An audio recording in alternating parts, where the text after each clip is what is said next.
Shalom, shalom, shalom, Yasharala.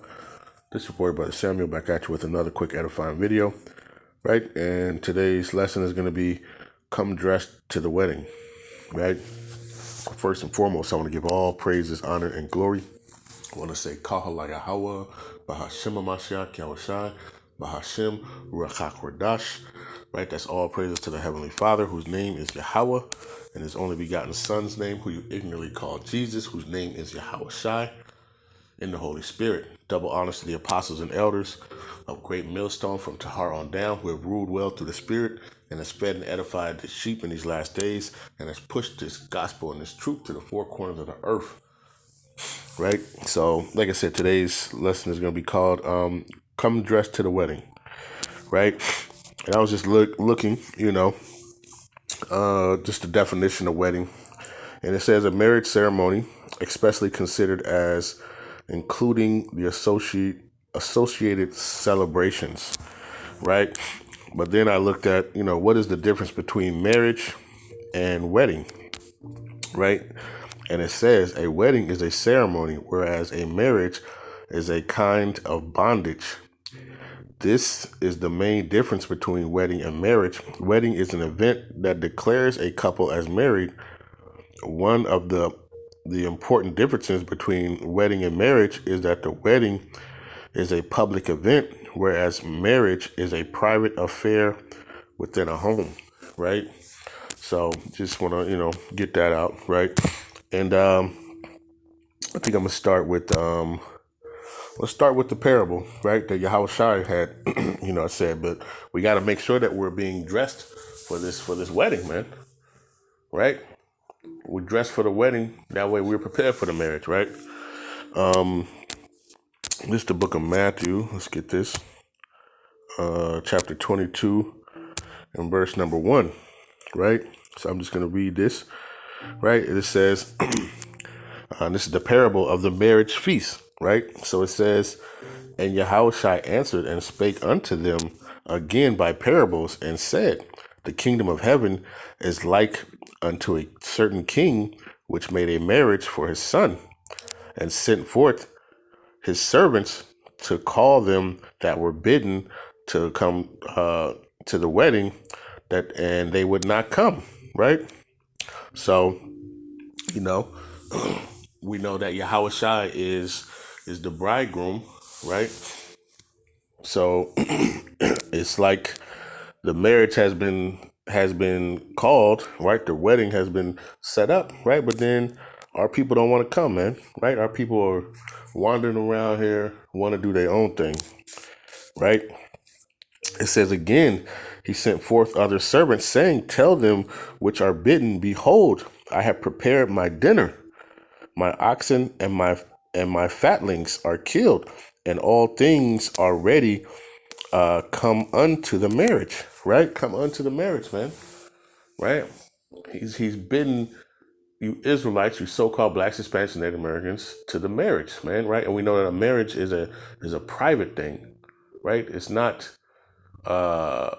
publicly just out, and it's not for everybody, right? A marriage is between a husband and a wife, right?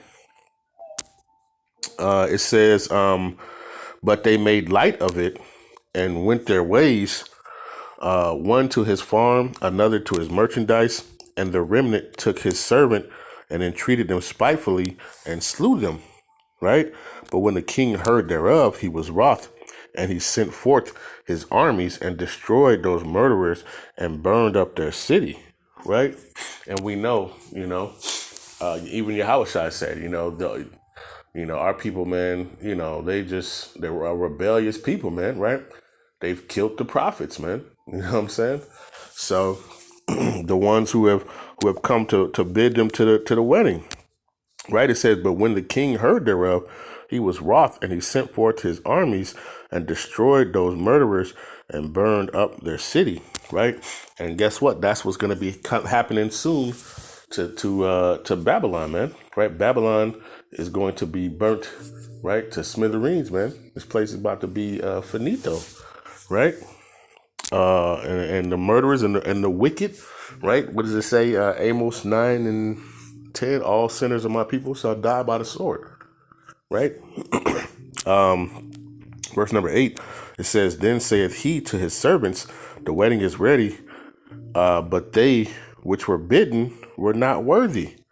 It says, Go ye therefore into the highways, and as many as ye shall find, bid them to the marriage. So those servants went out into the highways and gathered together all as many as they found, both bad and good, and the wedding was furnished with guests, right? It says, When the king came to see the guests, he saw there a man which had not on a wedding garment. And he saith unto him, Friend, how comest thou in hither, not having a wedding garment? And he said, and he was speechless, right? The man was speechless, man, right? And you don't want to come to a wedding. Just imagine coming to a wedding, right? And you're not even dressed for the wedding, right? You got on some flip flops, you know what I mean? Some shorts, some basketball shorts on, tank top. Hey, man, you here for the wedding, man, right? So it says, Then said the king to the servants, Bind him hand and foot, and take him away, and cast him into outer darkness. There shall be weeping and gnashing of teeth. For many are called, but few are chosen. Right? And that's what we got to understand, man. So we got to make sure that if we're not dressed accordingly to this wedding, man, it's going to be shame on us, man. You know what I'm saying? So, but in order to be dressed for this wedding, right, we have to wear the garments, right, that the Most High, that Yahweh Shema Shai has set for us, man, right? And those are the garments of righteousness, man, right? We got to make sure that we're wearing our pure white garments of righteousness, right? And the only way that we can achieve that is through his son, right, who is the bridegroom, right? Hamashiach Yahushai, right? But you got to come prepared to this wedding, and you got to come prepared, clothed in the right garments, right? Or else you will be cast out into outer darkness, right? And that outer darkness is going to be, you're going to be those ICBM missiles, right? Or even Yahushai and the chariots, man, when they come with these lasers, right? That's what it's going to be, right? That's what it's going to be if you don't come prepared for this wedding, right? Clothed and ready to go, right? What is that? Let's get this, right? This just came to me, Salakia. Zephaniah 1 and verse number 8. And it says, And it shall come to pass in the day of the Lord's sacrifice that I will punish the princes and the king's children and all such as are clothed with strange apparel, right? So if you don't come with the correct wedding garment, hey man, the Lord is going to punish those who are clothed in the strange apparel, man. Right? Those who are not clothed in the wedding garment, right? In that pure wedding garment, right? So that's what we got to understand, man. Right? Let's get this, right? So we got to understand, we are part of this wedding, right? And it's going to be either two ways, right? Either you're going to be invited to the wedding or you're not. You're going to be cast out, right? This is the book of Isaiah, right? Isaiah 54, and I'll start at verse number 5, right? It says, For thy maker is thine husband, right?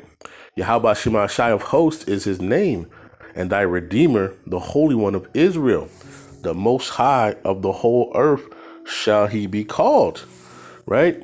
So Yahweh Shema Shai is the husbandman, right? It says, For Yahweh Shema Shai hath called thee as a woman forsaken and grieved in spirit, and a wife of youth when thou hast refused, saith Yahweh Shema Shai. Right? So if Yahweh Shema Shai is the bridegroom, right? Then we are the bride, right? Israel, right? Because Israel is his chosen people, man. Right? And we can go through the scriptures and pull that, right? But we know that the children of Israel, the so-called blacks, Hispanics, and Native Americans, you are the children of Israel, and you are likened unto a woman, right? You are the bride or the wife of the Most High, Yahweh Shai, right? Let's get this right. Um, because Israel is throughout the scriptures, associated or synonymous for a woman, right? So let's get this. This is the book of Revelation, right? Chapter 12 and verse number 1.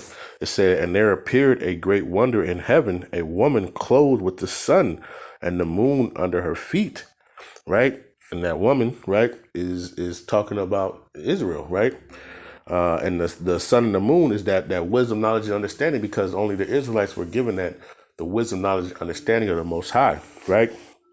It says, "And upon her head a crown of 12 stars." Those 12 stars represent the 12 tribes of the children of Israel, right? From Judah all the way down, man, right? To Naphtali, to Issachar, to Ephraim, to Judah, or Salakia, to Levi, to Benjamin, like the whole nine, right? All the 12 tribes, right? Let's see. Let's jump down to verse number 6, right? And it says, "And the woman fled into the wilderness, where she has a place prepared of the Most High, that they should feed her there 1,260 days," right? And I believe, if I'm not mistaken, this is talking about like the west coast of Africa, man, right? When Israel, when the remnant right after 70 AD fled into the west coast of Africa. We were taken from there. We were taken on the slave ships and brought here, right, to the which is Babylon, right, which is the America, right. Let's get another one, right. Let's go to the book of Jeremiah, right, chapter 6 and verse number 2, and it says. Jeremiah 6 and 2, it says, "I have likened the daughter of Zion to a comely and delicate woman," right? So we are likened, the nation of Israel is likened as a comely, a beautiful, and delicate woman, right? That's how the Most High sees us in his eyes, man, right? The care and the mercy that he has for us, man. You know what I'm saying? Let's get another one, right? This one is more plain, right? Let's just go to this is Jeremiah 3 and verse number 14. It says, "Turn, O backsliding children, saith Yahweh Hashem Yahshai, for I am married unto you, and I will take you, one of a city and two of a family, and I will bring you to Zion," right? So backsliding, we are backsliding children, right? But it said, "Turn, O backsliding children," right? It's talking to the children of Israel, right? "Saith Yahweh Shai, for I am married unto you, and I will take you, one of a city and two of a family, and I will bring you to Zion," right?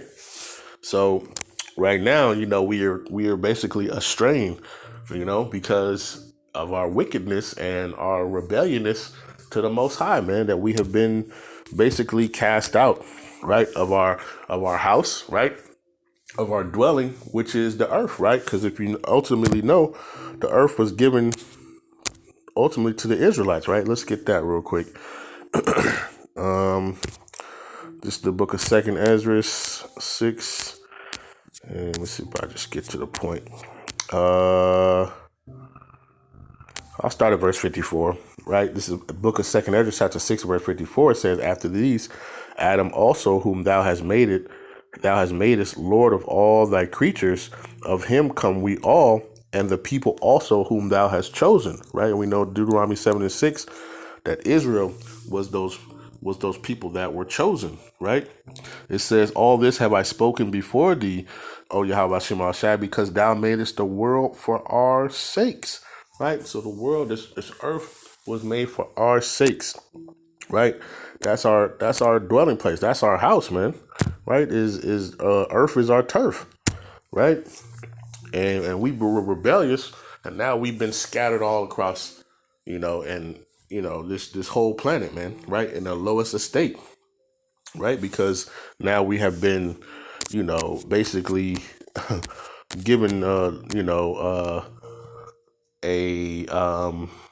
what do you call it? We've been given like separations, a separation notice, or in marriage, when you have a separation, you're separated, man, right? That's what, right now where we are, man, right? And now we have to come back, right? And how we come back is through Yahweh Shem Shai, right? Through Yahweh Shai, his son, right? Um, let's get this. Um, here we go. This is approved, right? It's the book of Isaiah 59. I'll start at verse 1, right? And it says, Behold, Yahweh Shema Shai's hand is not shortened that he cannot save, neither his ear heavy that it cannot hear, right? And the Lord ultimately has mercy on Israel, right? And ultimately all Israel will be saved, right? But and on this side, 2/3 of our people are gonna have to die because they're not gonna be ready and prepared for the wedding, right? The 1/3 are going to be ready and prepared and have their garments, right, ready for the wedding. It says, but your iniquities have separated between you and your power, and your sins have hid his face from you that he will not hear, right? It says, for your hands are defiled with blood and your fingers with iniquity. Your lips have spoken lies. Your tongue have muttered perverseness, right? So right now, we what we're trying to do, and, the brothers who go out in the highways and hedges, right, and who go out here and do these lessons and push this, through the unicorn, through the four corners of the earth, right? We're trying to wash our hands, wash our garments off and get the spotted marks off of our garments and the blood off of our hands. We're trying to clean ourselves up, right? Because you got to clean yourself up, right? You don't go to a wedding, stinking and dirty, man, right? You got to clean yourself up, man, and that's what we're trying to do, right? What is that? Through Ephesians, 5:26, through the washing of the word, man, right? We're washing our garment. Let's go. Let's stay in the book of Isaiah, right? Let's go to verse 64 and verse 6, right? And this is more proof. It says, Isaiah 64 says, but we are all as an unclean thing, and all our righteousness are as filthy rags, right? And we all do fade as a leaf, and our iniquities, like the wind, have taken us away, right? Taking us away from the Most High, man. From your Most High, man. From your How about Shemel Shai, man. And that's why now we're trying to get ourselves up out of the dust, clean ourselves off, and get ourselves dressed and prepared for this wedding, right? To come back, right, to our husband, right? And to the bridegroom, right? Let's stay in Isaiah and let's go to 61, right? 61 and 10. So we got to clothe ourselves, right? In righteousness, right? It says, this is Isaiah 61 and 10. It says, I will greatly rejoice in Yahweh Shema Shai. My soul shall be joyful in my power, for he hath clothed me with the garments of salvation. He hath covered me with the robe of righteousness, as a bridegroom decketh himself with ornaments, and as a bride adorneth herself with her jewels, right? And and in the scriptures, we are likened to fine jewels, man. Right? You read the book of Joel, man. Right? You have he was telling it was, I believe it was Tyree, and that, like, they have taken my jewel, my silver and my gold, man. Right? But yeah, we want to be clothed, right, in our garment, right of salvation, right, and when our robe of righteousness, man. Right? That's how we want to be adorned when we go to the wedding with our jewels on. Right? You want to put on your freshest attire, man. Right? Your freshest attire is gonna be the righteousness, right? And ultimately, with the faith of Yahweh Shai, man. Right? Because he's the one who's bringing us back to the wedding, to the marriage, right? Let's get this, right? Let's go to the book of Revelation. Revelation 3 and verse number 5. It says, he that overcometh, the same shall be clothed in white raiment, and I will not blot out his name out of the book of life, but I will confess his name before my Father and before his angels. Right? So he that overcometh, right? Those who will do the will of Yahweh Shem Shai, right? Will overcome and be clothed in white raiment, right? Pure and white, right? Without spot, without blemish, right? And that's what we want to do, right? Let's go back to Isaiah, Salakia. Let's go back to Isaiah. I'm going to go to 61 and verse number 3. It says, to appoint unto them that mourn in Zion, to give unto them beauty for ashes, right? So instead of ashes, beauty. It says the oil of joy for mourning, right? The understanding, right? Instead of why is this happening to me and woe is me, right? Now you have that wisdom, knowledge, and understanding, right? And that's that oil of joy, man, because now you know, especially when you're going through it. Hey, the Lord loves me, man. He that he chastiseth, paraphrasing, whom the Lord chasteth, he loveth, right? It says the garment of praise for the spirit of heaviness, right? It says that they might be called the trees of righteousness, the planting of Yahweh Shem Shai, that he might be glorified, right? So we're going to put on our fresh garments, man, our garments of joy, our garments of righteousness, joy, and salvation, man. That's what we all looking for, man, in these last days, man, right? That's what we all want to be, man, right? So we can, reverence our husband, right? And let's get this, right? We can reverence our husband. This is Genesis 3 and verse number 16. And it reads, unto the woman he said, I will greatly multiply thy sorrow and thy conception. In sorrow thou shalt bring forth children, right? And just think about just even now, right? Ultimately on the physical level, right? The woman, she goes through labor pains to bring forth the children, right? But even us as we are born in this captivity, right? In these conditions in hell that we're living in, right? When we're bringing children in, and we're bringing it in sorrow, man. We're bringing forth sorrow, right? But it says, and thy desire shall be to thy husband, right? And who is thy husband? Our husband is Yahweh Shem Shai, right? Our husband is Yahweh Shem Shai through the Spirit, right? And he shall rule over thee, right? And that's ultimately what we want, right? Because he is our covering, right? And we know that the order, right? Let's get the order real quick. Salakia. What is it? 1 Corinthians 11, I think it's 3. Right. This is 1 Corinthians 11, verse 3. It says, but I would have you know that the head of every man is a Mashiach, and that the head of the woman is the man, and that the head of a Mashiach is the Most High. Right? So the order is the Most High, Yahweh Shai, man and woman, right? So he is our covering, right?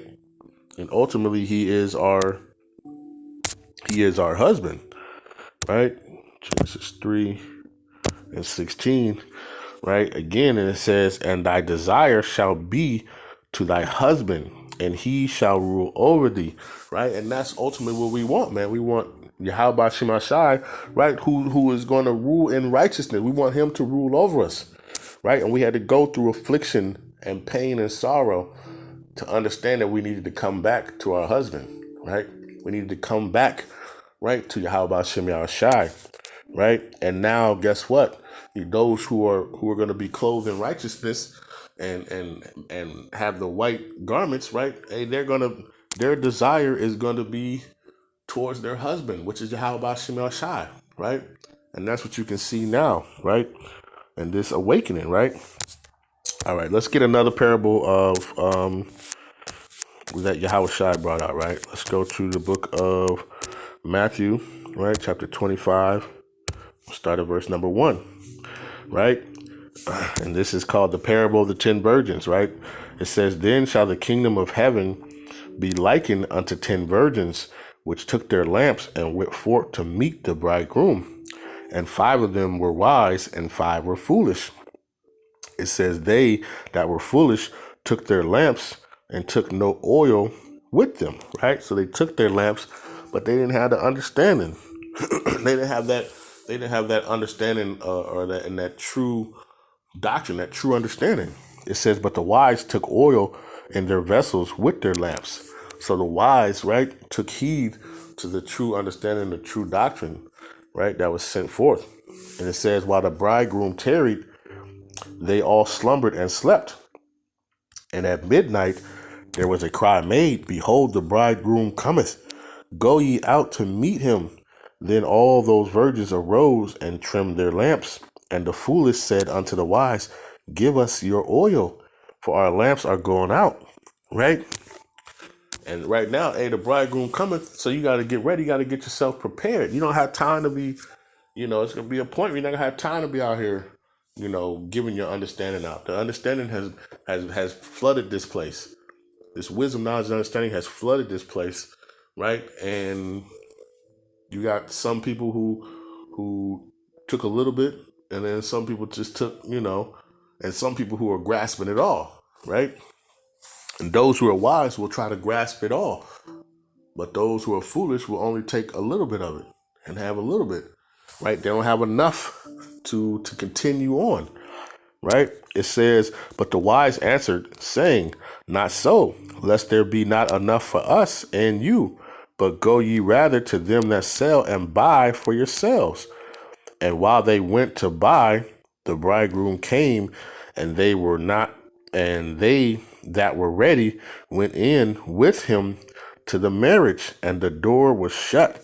Right? And that's what you don't want to. You don't want to have to be going out to get your garment clean and everything, and doing all that stuff, and your oil for your lamp, right? Because you got to be prepared, because Yahweh Shai already said, "Hey, no one knows when the Son of Man cometh," man. Right? So you got to be ready. It's better to be ready than have to get ready, right? And it says, "And the door was shut," right? The marriage was set, and the door was shut. Right? And you don't want to be on the outside of that door, right?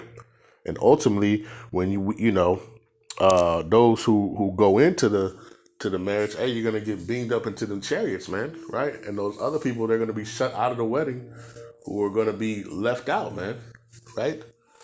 It says, "Afterward came also the other virgins, saying, Lord, Lord, open up to us. But he answered and said, Verily I say unto you, I know you not. Watch therefore, for you know neither the day nor the hour when the Son of Man cometh," man, right? So that's us constantly having to be prepared, man, and constantly making sure that we are, keeping our garment, right, as white and pure as possible, man, right? And we got to make sure that we are, doing our due diligence here, and doing the work of Yahweh Shema Shai in these last days, man. Right? Let's get this one, right? Let's go to the book of Revelation. Right. Book of Revelation, chapter 7, verse number 9. And it reads, "After this I beheld, and lo, a great multitude which no man could number, of all nations and kindreds and people and tongues, stood before the throne and before the Lamb, clothed with white robes and psalms in their hands," right? And all these nations and kindreds of people are the elect that has been scattered abroad, right?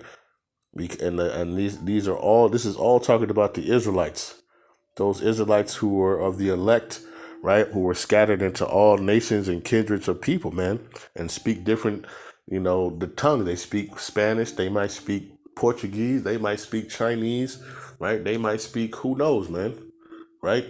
But they were all stood before the throne and before the Lamb, clothed with white robes and palms in their hands, and cried with a loud voice, saying, Salvation to our power which sitteth upon the throne and unto the Lamb.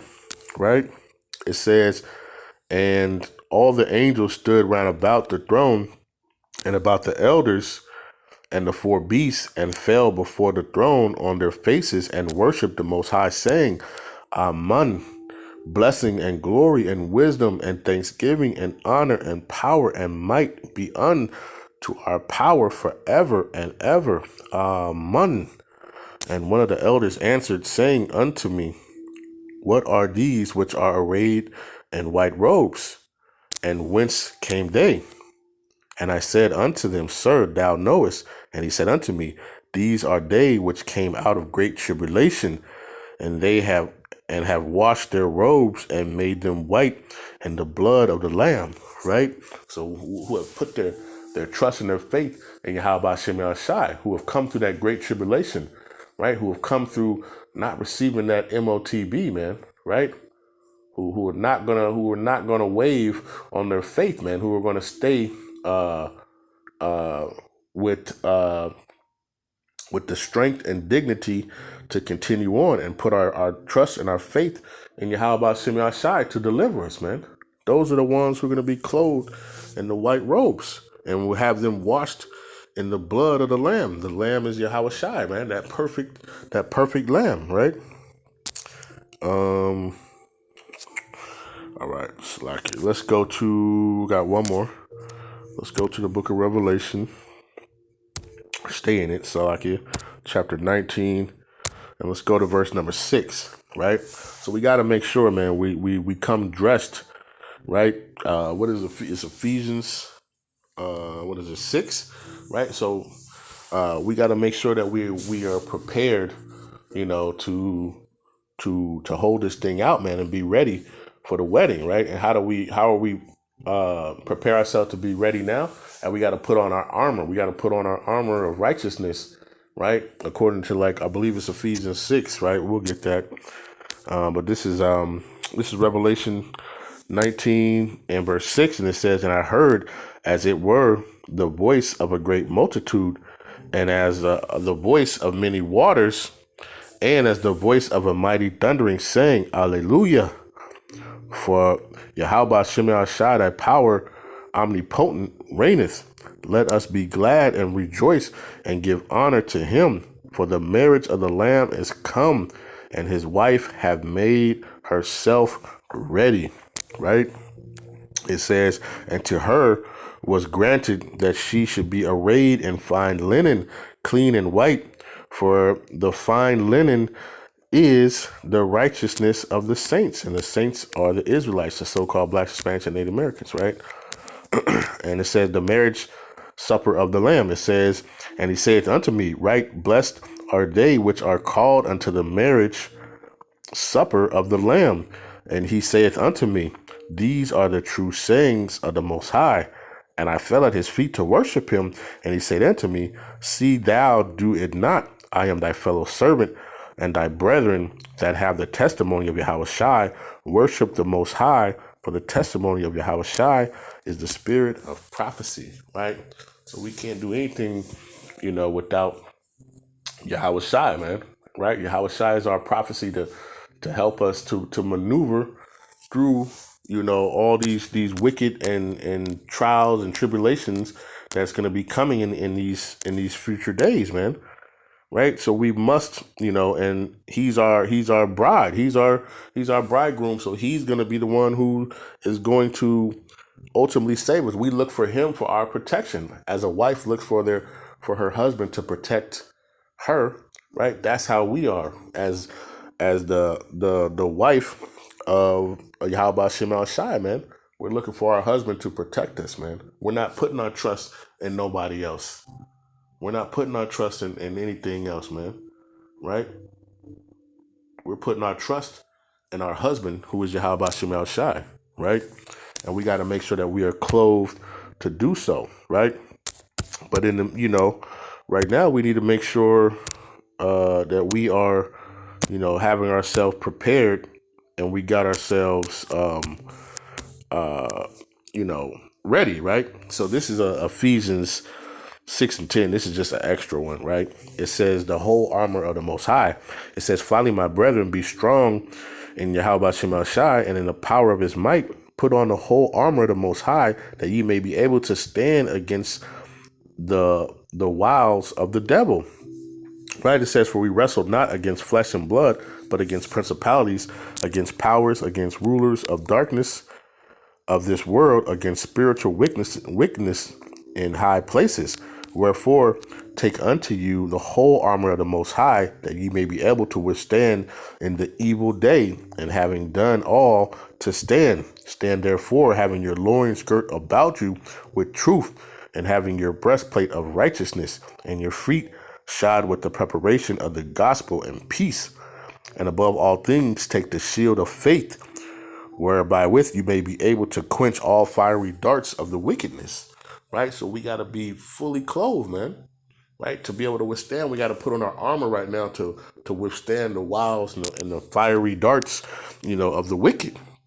It says, and take the helmet of salvation and the sword of the Spirit, which is the word of the Most High. Right? So we got to make sure that we are equipping ourselves with what we need, right? It says, praying always with all prayer and supplication in the Spirit, and watching therein too with all perseverance and all supplication for all saints, right? And that's what we got to do, man. We got to make sure that we are prepared and dressed, man, right? So then when the wedding comes, that we have our robe, Lord's will, man, right? We do what we supposed to do, and we get our wedding garment, and we may be accepted to the wedding, man, right? So we just got to keep holding fast, man, right? Keep doing this work, right? Keep getting the blood off our hands, right? Like in Ezekiel, right, 3, right, when it tells us to to go out and to warn our people, right, and get the blood off of our hands, right, to get the blood off our garments, right, because the blood that we want is going to be the blood of Yahweh Shai that's going to be covering us, man. You know what I'm saying? So with that, I hope this has been an edifying lesson, right? I just want to give all praises, honor, and glory to Yahweh, Mahashem, Yahweh Shai, Mahashem, Ruach HaKodesh. Peace and blessings to the 12 tribes scattered abroad, right? To the elect. Keep holding on, man. Keep staying diligent. Keep praying for one another. Keep reading. Keep standing these scriptures. Keep doing the work, man. Don't give up in these last days, man. We right there, man. The wedding is soon to come, man. It's right around the corner, man. We just gotta hold fast, right? And with that, shalom.